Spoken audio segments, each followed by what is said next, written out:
So in last video we have done the static routing. So right now we are going to do default routing. Scenario is same: 192.168.1.10 or 11 IP. We need to make the reachability of this IP to this 192.168.5.20 IP. So we are going to make these things possible via default routing. So in default routing we need to give a default route in each routers. Default route stands for all networks. So it will be if there is a unknown, if there is no route for any specific IP, then the router will send then the router will send this packet to the default routes. In default route, whatever next hook or interface you have mentioned, it will send it to that interface or that IP. So edge on router 1, we will do a static routing. We will remove the static routing configuration and we will add a default route. On router 2, as default route, you can in router 2 there are two static routes right now. Okay, if we will check each router configuration right now. Just I will tell you, in router 1 so IP route, this is the default route. Okay, on router 2, on this router 2 so IP route, these are the two routes. Okay, on this router 3 there is so IP route. This is the static route. So in router 1 we will remove this static route, add a default route. In router 3 also we will remove this static route and add a default route. On router 1 we will add a default route towards this interface, that is Giga Ethernet 0 by 0 IP. Whatever IP is assigned on Giga Ethernet 0 by 0, that is in 0 by 0 IP is 10.1.1.2. Similarly, on router 3 we will add a part a route for Giga Ethernet 0 by 1. The IP is 10.1.2.2. Okay, so sorry, 192, it is just on Giga Ethernet towards Giga Ethernet 0 by 1, that is 10.1.2.1. So we will add this thing. We will remove static route and add default route. But in default route you can give you cannot give multiple default routes on a router, because it will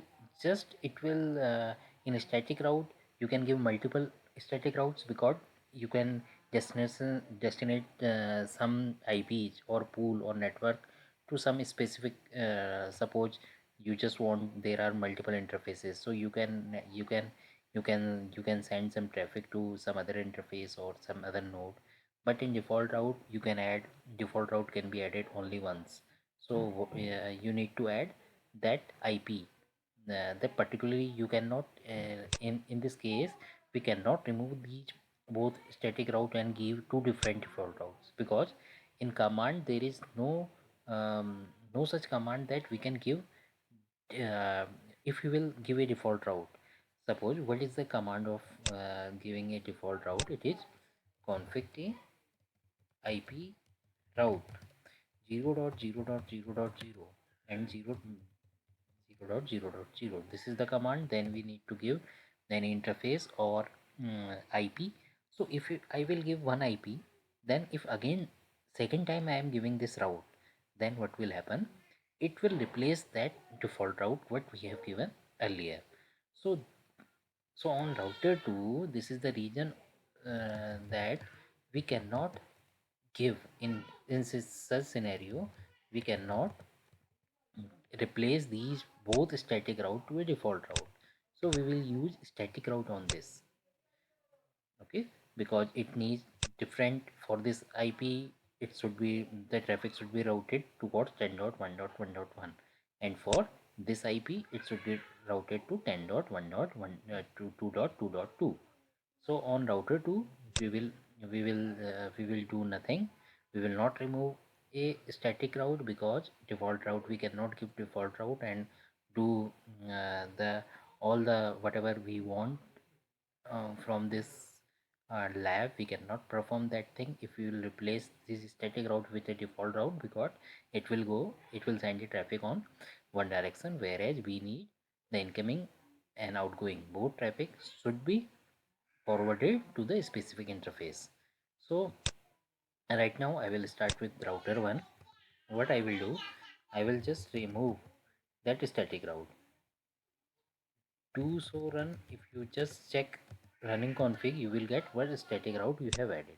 So you have added this route, so just no IP, just we need to remove this route. No IP route 192.168.5.0 255.255.255.0.